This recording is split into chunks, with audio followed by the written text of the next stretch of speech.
الحمد لله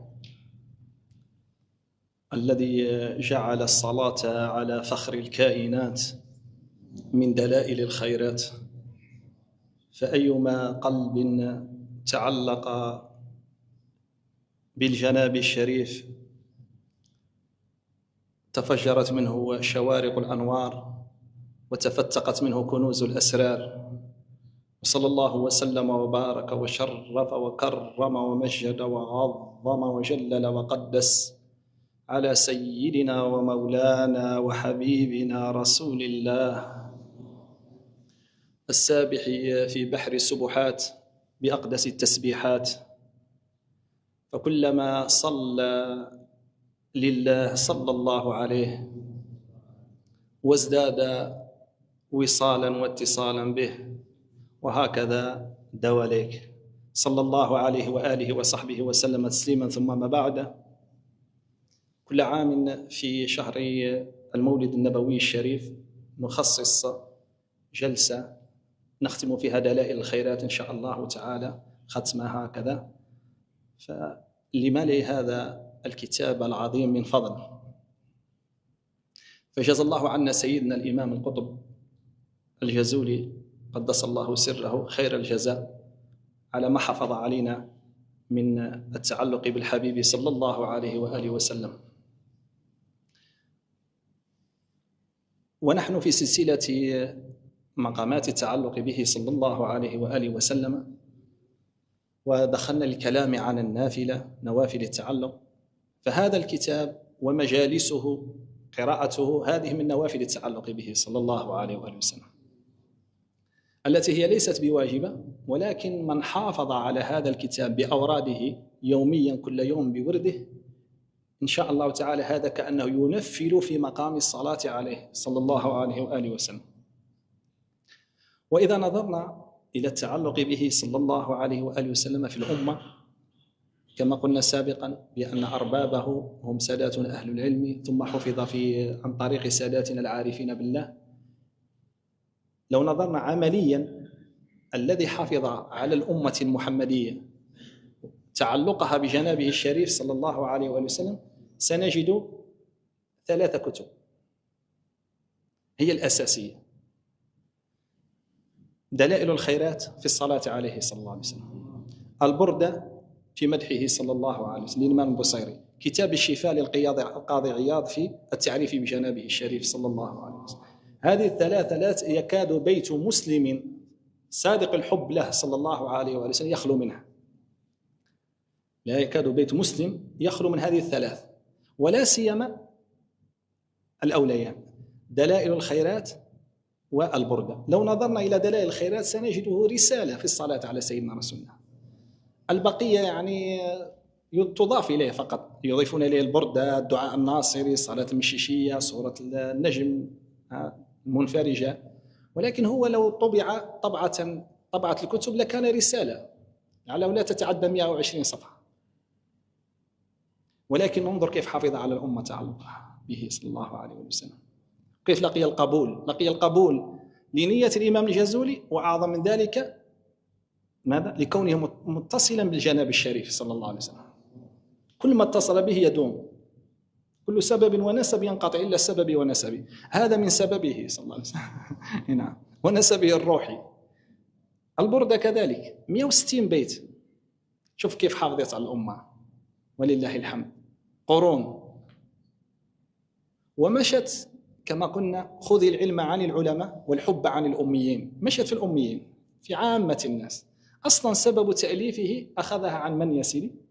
عن فتاة سيدنا الإمام الجزولي. سبب تأليفه لدلائل الخيرات كما حكينا القصة سابقا، وجد فتاة وجدته عند بئر يريد أن يستقي الماء ولم يجد دلوا، قالت له: يا سيدي ماذا تبحث عن دلو؟ قالت: أنت الإمام الجزولي وتبحث عن دلو؟ وقال: كيف نفعل؟ فبسقت في البئر ففاض الماء، فأمسكها: من أين لك هذا؟ قالت له: بالصلاة، بكثرة الصلاة على الحبيب صلى الله عليه وسلم. تعطيك الكرامات ولو لم تكن من أهل الولايات الصلاة عليه صلى الله عليه وسلم.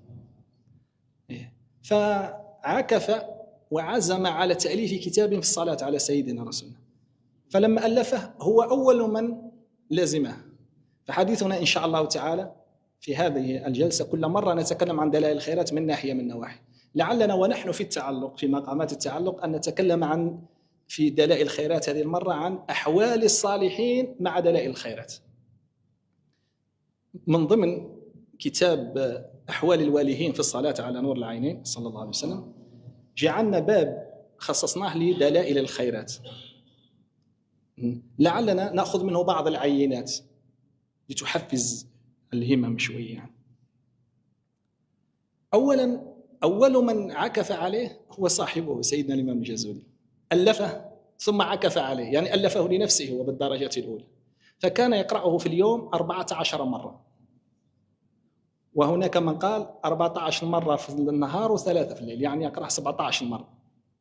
فعكف عليه وألفه في المدينة المنورة، وقيل ختمه في المدينة المنورة وعكف عليه هناك، فما خرج من خلوته تلك حتى اجتمع بسيدنا صلى الله عليه وآله وسلم يقظة. هو كان من العلماء المشهورين في المذهب، يعني عندنا المالكي، ثم فتح الله عليه بتلك الفتوحات، وهو شاذلي الطريقة، فصار له فرع من بعد هذا الطريقة الجازولية قدس الله سره، وصار له أتباع يعرفون في المشرب المحمدي، وصار من أرباب المشرب المحمدي صلى الله عليه وسلم.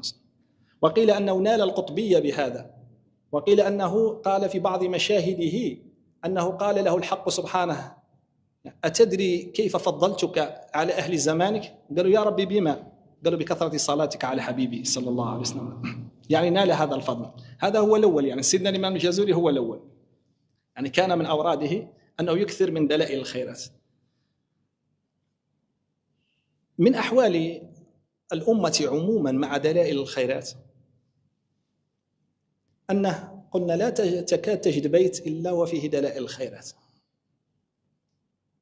وسمعنا من بعض أهل العلم أنهم لما أرادوا أن يجمعوا المخطوطات ويحققوها قال فوجدوا كثير من الكتب، يعني حوالي 1,000,000 نسخة من المخطوطات، ولكن فرحوا بهذا، ولكن لما جاءوا يبحثوا وجدوا أن أكثرها دلائل الخيرات، يعني أكثرها دلائل الخيرات بعدة نسخ، كما كنشوفوا الآن كل واحد عنده نسخة من دلائل الخيرات. نهار كانت مخطوطة كل واحد يريد أن ينال شرف كتابته. وعندنا الآن الحمد لله بعض النسخ من دلائل الخيرات المكتوبة بأيدي مشايخنا من قبل، كانوا يكتبونها للبركة ولقلة وجودها كذلك. هذه الحمد لله مما ينبي تعلق الأمة. ولما دخل الوهابية إلى الحجاز عثوا فسادا في الآثار النبوية الشريفة كما هو معلوم. من ضمن ما عثوا فيه أن فتوى شيخهم قالت لهم بأن دلائل الخيرات هذه لابد أن تحرق، فصاروا يحرقونها حيثما وجدوها. قالوا بأنهم وجدوا ما شاء الله من دلائل الخيرات في المسجد النبوي وأخرجوه، بحيث أنهم جعلوا جبل من الكتب وحرقوها. سيدي عبد الغني النابلسي قدس الله سره ليس ببعيد قال أنه دخل في رحلته المدينة المنورة، قال دخلت المسجد النبوي فما وجد في الرفوف يعني اسطوانة عندها عرف، فما وجد في الرفوف إلا كتاب الله ودلائل الخيرات، القرآن الكريم ودلائل الخيرات في المسجد النبوي الشريف. إذن الأمة كانت متعلقة بها شدة التعلق. ويحكينا بعض الأحباب عندنا قال في توات في منطقة من المناطق بحكم أن الكتب يعني دلائل الخيرات قديما لم تكن موجودة، قال حكى له جده أنه كان يوجد نسخة واحدة من دلائل الخيرات في القرية، فتلك النسخة تدور ما بين البيوت، إذا أتم أهل بيت قراءة يعطوها لأهل البيت الآخر. قال حتى تفتتت في أيديهم، نسخة واحدة تدور ما بين البيوت، كل معون اللي يدور ما بين الناس، ولكنه معون القلوب. شوف كيف كانت متعلقة الأمة بدلائل الخيرات. هكذا تربى عليها الأجيال، وخصص لها الصالحون أورادا وسلكوا بها، ولكن لم يسلكوا بها السلوك العادي الذي سنذكره الآن. لا نذكر الورد العادي اللي هو قراءة حزب اليوم مثال اليوم الخميس تقرأ الخميس، لا، هم كانوا يقرؤون الدلائل في اليوم أكثر من مرة. ولا نذكر إن شاء الله في هذه الجلسة إلا من كان يذكرها بالمرات، يعني يختمها كم من مرة في اليوم الواحد. بدأنا بسيدنا الإمام الجازولي، كان يختمها كم؟ 14 مرة، يعني من حزب الاثنين إلى الاثنين. الاثنين مكرر يبدأ به ويختم به، لماذا؟ لشرف الاثنين، لأنه متعلق بالجناب النبوي الشريف.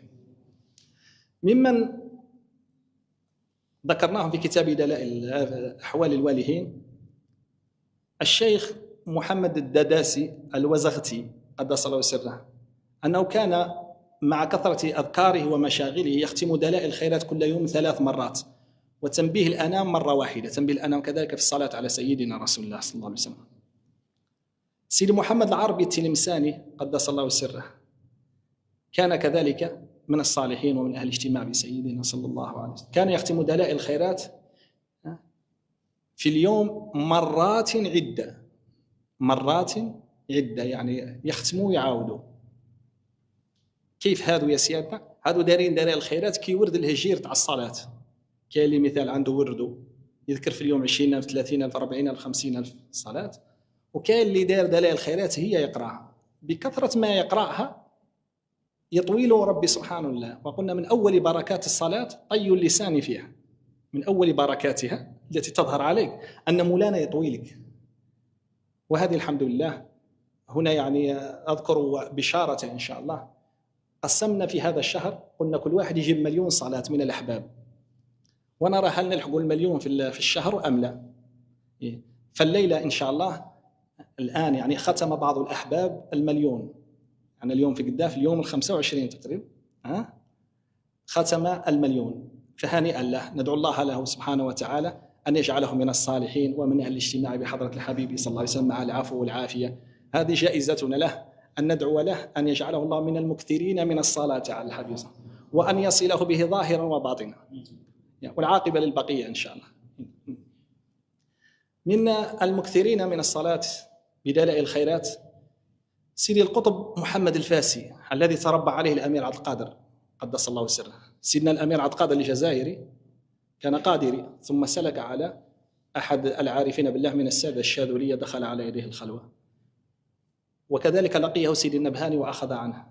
هذا يا سيدي جاء في ترجمته أنه كان يختم دلائل الخيرات في اليوم 21 مرة في أيام سلوكه، 21 مرة يختم، دايروا كل خلوة هكذا ويختموا 21 مرة. وتوجد خلوة دلائل الخيرات ولكن ما هي مخصصة بعدد معين، كل يخصص ما شاء، لأنه كما سبق وأن ذكرنا أن الصلاة على سيدنا رسول الله صلى الله عليه وسلم لا تحتاج إلى إذن، كذلك خلوتها لا تحتاج إلى شروط كثيرة، فقط الهجير، يعني أشغل وقت كامل استغرق في الصلاة عليه صلى الله عليه وآله وسلم.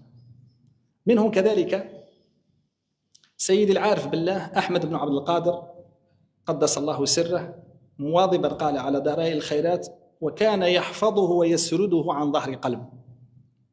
وهذه من اللطائف التي ذكرناها في تراجم بعض العارفين بالله المكثرين من ذكر دلائل الخيرات، أنهم كانوا يحفظونه من كثرة ما يقرؤونه يحفظونه.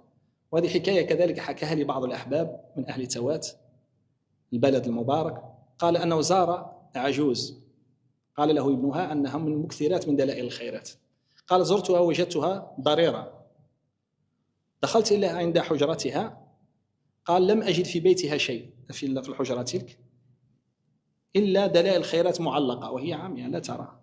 قال سلمت عليها دعت لنا، لما تم وقت الزيارة استقبلت القبلة واستفتحت دلائل الخيرات تقرأ من رأسها مباشرة من كثرة قراءتها لدلائل الخيرات.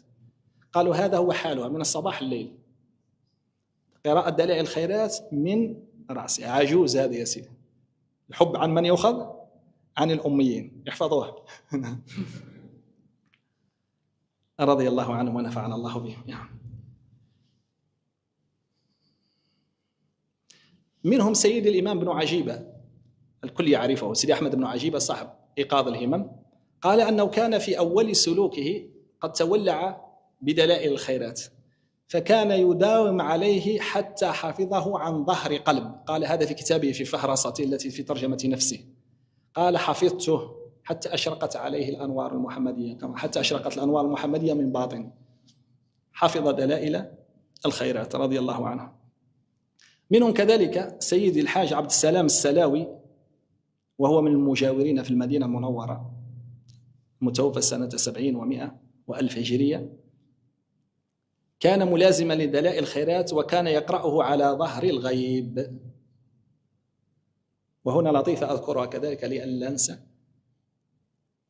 أنها كان زمان في المدينة المنورة هناك مشايخ ولا مجموعات مجلس يسموهم الدلاليين أو الدلائيين، يعني كل وقت يسموهم باسم يعني يليق باللهجة تاع الوقت ذاك. هم يعني الذين يقرؤون دلائل الخيرات. وهؤلاء منذ أن ظهرت دلائل الخيرات بدأت هذه المجالس، يعني كي جاءوا المغاربة هاجروا هناك وجاوروا بجناب الشريف، يعني عندهم مجالس. هذا يا سيدي كل مرة واحد من المحبين يدير لهم وقف، قال نحط هذا النخيل ولا هذه كذا، وقف على أصحاب دلائل الخيرات اللي راهم يوميا يقرأوا في دلائل الخيرات. قد ممكن يقرأوا المجلس الخاص باليوم، قد يقرأونه كاملا، كل واحد وكيف. وكل زمان يظهر واحد منهم يكون هو شيخ الدلائل. كل زمان عندهم واحد شيخ الدلائل، يعني هو اللي يستفتح، هو اللي كذا، اللي له المرجع. وعادة يكون هؤلاء صالحين، عادة ما شيخ الدلائل يكون من الصالحين. وحكوا أن واحد من اللي يحفروا القبور في البقيع وش يديروا يا سيدنا، هما بكثرة ما من زمن النبوة إلى الآن هما يدفنوا فيه. اللي يحفروا شرير ينزل ويشوف إلى لقى يعني القبر، صاحب القبر الجثة عاد عظام يلزها ويدفن واحد آخر بجنبه، وهكذا عظام يلزوه باش يكفي الليل. هذو أصحاب الدلائل يا سيدي قال كل ما يجي من السم يلقاهم كما هم يعني ببركة الصلاة على الحبيب الأعظم صلى الله عليه وسلم. ومما حكوا من كرامات الشيخ سيدي محمد بن كبير قدس الله سره أنه اجتمع بأحد العارفين بالله، قيل له أنه هو صاحب الزمان، طلب صاحب الزمان، قالوا له بأن صاحب الزمان تجد عند باب السلام في المدخل إلى الحضرة النبوية الشريفة. قال فوجده صاحب الدلائل الذي يقرأ دلائل الخيرات. قال فجئته وأخذت منه الضمان للمدرسة. قال له انتظر أسألك سيدنا رسول الله صلى الله عليه وسلم. فسأل له سيدنا رسول الله وأتاه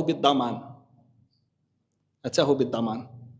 يومها لعله كان هو ومولاي أحمد الطاهري قدس الله سره، كل واحد أخذ الضمان لنفسه. قال عنه الشيخ سيدي محمد الكبير قدس الله سره قال كنت أنا أقرأ الدلائل من الكتاب وهو يقرأها من رأسه. أنا أقرأ من الكتاب وهو يقرأها من رأسه.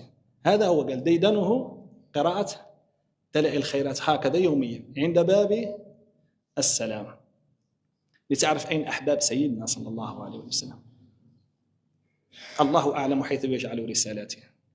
أسراره صلى الله عليه وسلم لا يضعها في كل من هب ودب، يضعها في من يسيرنا، في المتعلقين بجنابه الشريف.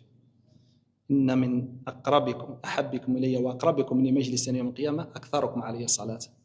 هم الأقرب وهم الأحب.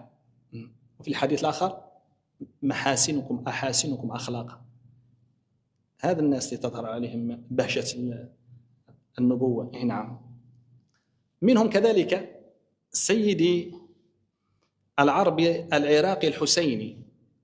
هذو أهل الحسيني العراقيين كانوا في المغرب، لهذا يقول لهم العراقيين. إذا سمعت إنسان ينسب إلى بلده فاعلم أنه يسكن في غير بلده. ما يجيش واحد ساكن في الجزائر يقولوا له جزائري يعني، لا. إلا قالوا لك واحد يعني جزائري عربنا ومخارج على بلده، اللهم إلا كان خرجوا جداد وعودوا ولا وبقي لا قبلهم. هذو أشراف حسينيين، وعادة احنا عندنا في الجزائر قليل الحسينيين، والمغرب وهذه النواحي اللي من هنا عندنا من الحسنيين الأدارسة أكثرهم. ومن هذو العائلة كان عندهم ما شاء الله من علماء وصالحين، ممن حكى عنهم في سلوة الأنفاس السيد الكتاني قدس الله سره. هذا سيدي العربي العراقي قال كان مدمنا على الصلاة على الحبيب صلى الله عليه وآله وسلم، ويختم دلائل الخيرات في اليوم مرات. قال مع العلم، هو يقول في ترجمته أن المرة الواحدة تأخذ وقتا طويلا. سيدي الكتاني قال مع العلم أن المرة الواحدة تأخذ وقتا طويلا، ونحن نعلم هذا يعني. من جربها يعلم، ولكن كانوا يختمونها مرات. اللهم صل على الحبيب. منهم سيد العربي البناني رحمه الله، متوفى سنة 82 و100 وألف هجرية. كان ورده كل ليلة قبل طلوع الفجر 10,000 من سورة الإخلاص، وكان مع ذلك يختم دلائل الخيرات في كل يوم 4 مرات أو 5 مرات، ويوم الجمعة يقضيه كاملا في دلائل الخيرات. يعني أنه سالك بسورة الإخلاص، يقرأ قداه يا سيادنا 10,000 مرة، ومع ذلك داير ورد دلائل الخيرات يقرأها. من السادة السودانيين كذلك وهم أهل محبة الشيخ محمد بن قمر المجذوب رحمه الله، كان يختم دلائل الخيرات 12 مرة في اليوم، ثم أمره سيدنا صلى الله عليه وآله وسلم بتخفيفها إلى 7 مرات، لأنه كانت عنده أوراد أخرى وعنده زاوية وعنده أمور أخرى، قالوا خففها رجل حال قداه 7 مرات. إيه نعم، قدس الله سره وسلامه أجمعين. منهم كذلك سيد أحمد الزويتيني مفتي حلب من المتأخرين، كان يحفظ دلائل الخيرات ويقرأها في كل يوم مرة أو عدة مرات. نعم. ممن ذكرهم سيدي محمد بن جعفر الكتاني في سروة الأنفاس، سيدي الصديق الفلالي كان رحمه الله أميا، وكان يحفظ دلائل الخيرات عن ظهر قلب. والعجيب هذا في هذا الشخص أمي لا يقرأ ولا يكتب، قال أنه علمني إياه سيدنا رسول الله صلى الله عليه وسلم مناما، يعني أخذه منام عن سيدنا صلى الله عليه وسلم. وهذا حال آخر. يعني شوفوا يا سيدنا، كي يقول لك واحد أخذت حاجة عن سيدنا صلى الله عليه وسلم في المنام، ما تفهمهاش يعني أنها دار لوحة وقاعد يحفظ ومن بعد ينوض يعاود يلقى قدوة حفظ شيء آخر، لا، هذه فيضة ناضجة روحه. حكيت سابقا حكاية على بعض الشعراء كان عندنا هنا في الجزائر من الشعر، أصحاب الشعر الملحون. هذا عنده قصة عجيبة نذكرها يعني للطرفة ولما فيها من كرامة. كان إنسان سارق، ويعني راح للصمات تاع البيوت من بادية يسرق، كل نهار يروح يسرق في مكان، راح يسرق لقى لا عجوج هكذا، جاي يسرق ما لقى عنده ولا لقى لا الكساء، جبد الكساء، قالت هذا اللي كشفناه الله يكشفه، قال العجوج هاك كساك، كي عاود رد الكساء قالت هذا اللي استرنا الله يستره، وهي لابد كانت من الصالحات وباب السماء كان مفتوحا. عاود رجع لبيته، كي رجع في ذيك الليلة نام فرأى سيدنا صلى الله عليه وسلم في المنام، فقالوا يا فلان، عنده لقب معلوم وعنده قصة مشهورة لا داعي نذكر اسمه، قالوا يا فلان يعني ألم ياني الذين آمنوا تخشع قلوبهم من ذكر، يعني أنت مازال مش باقي تتوب؟ قالوا يا سيدي والله لا الفقر هو اللي يدي لي هكا، يعني أنا حالتي مانيش هكا. قال فوضع سيدنا رسول الله صلى الله عليه وسلم يده على رأسه، ثم قرأ سورة الفاتحة وقال له اقرأ، فبدأ يقرأ القرآن الكريم، فاستيقظت زوجته ووجدته يقرأ في القرآن. نوضته زوجته لابد أمية، قالت وش راك تقول، راك تهتراف ولا راك بيك جن ولا ما بك؟ ناض لقى روحه يقرأ في القرآن، بدأ يبكي. ماذا حصل؟ نعم، اغلقوا الهواتف. فقال له قال لها سيدنا رسول الله صلى الله عليه وآله وسلم قال لي وفعل لي كذا وكذا. فسمع أهل القرية به، وجدوا يعني حامل كتاب الله مباشرة، سمعوا بهذه الكرامة، ماذا فعلوا له؟ مش تعرفوا بركة سيدنا رسول الله وطلب الرزق. سمعوا به فجاء أهل القرية، اجتمعوا كبارهم وقالوا هذا اللي قال سيدنا رسول الله صلى الله عليه وسلم هكذا، ماذا نفعل له؟ نجعله معلم لنا في القرآن الكريم، احفظ بركة سيدنا رسول الله، القرآن كامل في قلبه مباشرة. فجعلوا له بيتا في وسط البيوت، خيمة يعني في وسط الخيام، وجعلوا له شهرية خاصة، ومن يومها كان شيخ البلاد ببركة سيدنا رسول الله صلى الله عليه وسلم. ثم صار من مداحي الحبيب صلى الله عليه وآله وسلم. هاي البركة كيف تكون يا سيدنا؟ الله ينينا إن شاء الله بركة اليد العظيمة صلى الله عليه وسلم. نرجع يا سيدنا لأحوال الصالحين مع دلائل الخيرات.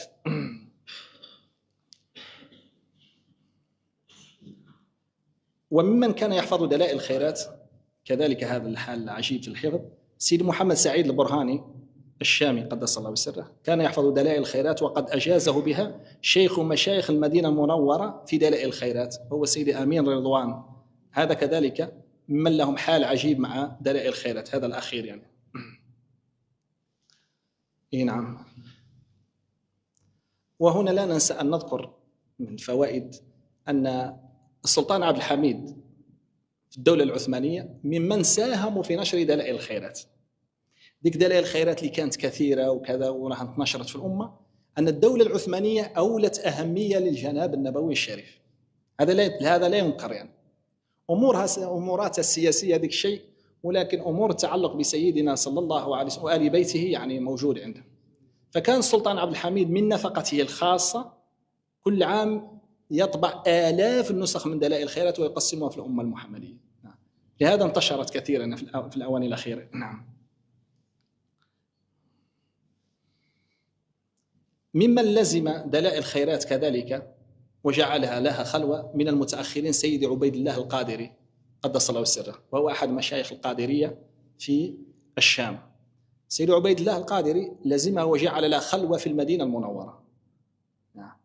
قال: وكان يختم 12 مرة يوميا، وما أتم حتى اجتمع بسيدنا صلى الله عليه وسلم. هكذا حكوه في ترجمته، راجعوها.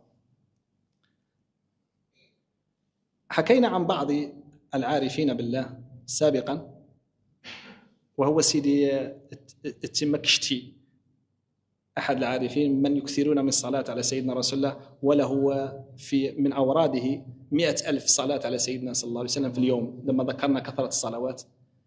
هذا قالوا بأنه كذلك له مع هذا 15 ختمة لدلائل الخيرات.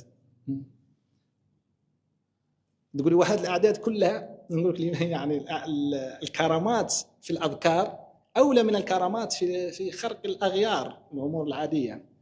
الكرامة الأصل فيها أن تظهر في الأنوار لا في الأغيار، يعني في الأذكار، في كثرة العبادات. لما تأتي بعض الأوقات في كثرة العبادة، مثل عندنا ليلة نصف من شعبان نصلوا 100 ركعة التي وردت عن السادة، 100 ركعة، يعني الواحد ما يجي لحقها ما شاء الله، يعني ما يسرى. كي نسمع السيدة رابعة العدوية وهي امرأة تصلي 1000 ركعة، لابد معونة ربانية، لابد كرامة هذه. وأعظم كرامة في ماذا؟ في الاستقامة، إذا وفقك الله سبحانه وتعالى. نعم.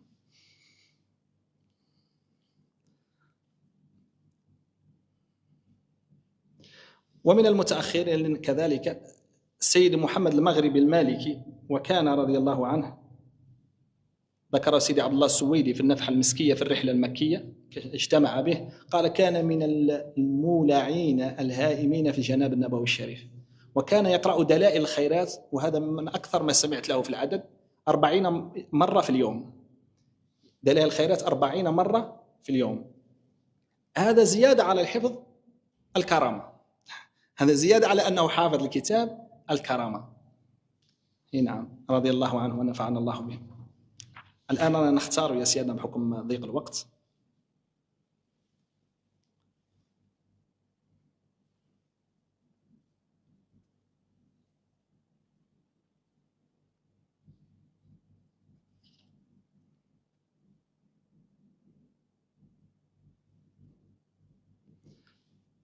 وحكى الشيخ سيدي محمد عثمان الميرغاني من المتأخرين كذلك السادة الميرغانية عن شيخه سيدي سعيد العامودي أنه كان عاكفا على الصلاة على الحبيب صلى الله عليه وسلم ليلا ونهارا، وكان يقرأ دلائل الخيرات كل يوم مرارا. قال: وكانت الأنوار منه تفوح والأسرار عليه تلوح. قال نعم، ذكره في النفحات المكية. نعم كذلك. منهم كذلك المقرئ سيدي علي بن إبراهيم السمانودي رحمه الله، من المتأخرين، من أهل القراءات في مصر. كان يحفظ القرآن الكريم بالطريقة الشاطبية، نعم، والدرة، يعني بالقراءات الصغرى والعشرة كذلك الكبرى من طريق طيبة النشر. وكان مع هذا ملازما لدلائل الخيرات، وكان يقرأه كثير حتى أنه يكمله في 7 أشواط، يعني كعود يطوف يكمله في 7 أشواط. وهذه من الكرامات التي حكى عنها سيدي عبد الوهاب الشعراني للعارفين بالله. قال كنت أتعجب منها حتى وقعت لي ذات مرة أنني في شوط ختمت القرآن الكريم. وقريب من هذا حكاه جد الحبيب عمر عنده في كتاب له في الإسناد في أسانيد مشايخه، قال كنت في مكة المكرمة أخذت الإجازة عن بعض العارفين بالله، قال فلما أتممناها قال نسوي فاتحة، نديروا الفاتحة يعني ختام. قال بدأت أنا بسم الله الرحمن الرحيم الحمد لله رب العالمين، بدأ هو يقرأ، أنا في بسم الله الرحمن الرحيم الحمد لله رب العالمين ما جيت نوصل ولا الضالين، وصل هو يقول أعوذ برب الناس كامل القرآن وأنا أسمع. قال يسمع نفسه في الفاتحة ويسمع الآخر في القرآن كامل، وهذا من العلماء الذي حكاها، مش إنسان درويش يعني. الكرامة يا سيادنا كرامة لمن ظهرت له ولمن وقعت منه. أن ترى الكرامة كرامة، أن ترى الكرامة أمامك تحدث كرامة في حد ذاتها. لهذا اليوم تقولي لماذا لا تظهر الكرامات؟ نقول لأننا لسنا أهلا للكرامات. أن الكرامة بقينا تكون كما عقولنا وكما بقينا نفهموا احنا، وراه الجو اللي تظهر فيه الكرامة، الجو راه مكهرب. الله يصلح الأحوال إن شاء الله. منهم سيد عبد القادر بن قطبان رحمه الله، وهو من ساداتنا أهل البيت، كان من المكثرين من الصلاة على حبيبه صلى الله عليه وسلم، وكان يختم دلائل الخيرات كل يوم 5 مرات، فيقرأها بعد كل فريضة مرة، بعد كل فريضة مرة، يعني دايرها وشن هي سيادنا؟ دايرها كبقية البقية الصالحات. نعم. منهم سيدي صالح بن النقا السوداني أنه جاءه الإذن بورد الصلاة على الحبيب صلى الله عليه وآله وسلم مباشرة، وأمره صلى الله عليه وآله أن يختم دلائل الخيرات 8 مرات في اليوم. قال له هذا وردك يعني يوميا.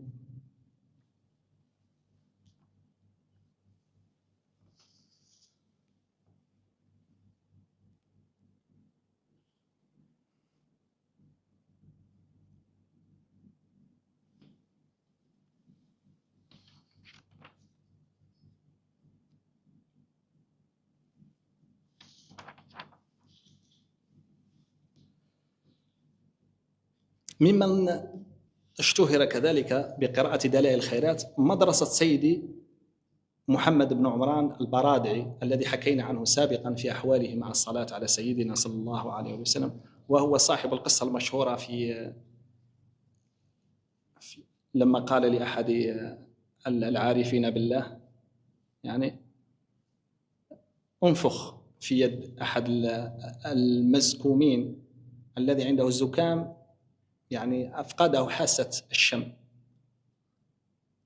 قال فلما نفخ سيدي محمد بن عمران البرادعي قال وجد لها رائحة المسك حتى شقت خيشومه، حتى سال الرعاف من نيفه.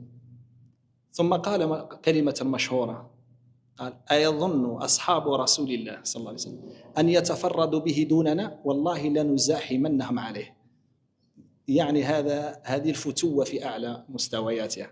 هذا الكلام لو قاله إنسان وهو مش متحقق بالمقام يكون ادعاء وقد يسلب والعياذ بالله، ولكن حينما يقوله إنسان قاله بحال وبإذن هذا لابد.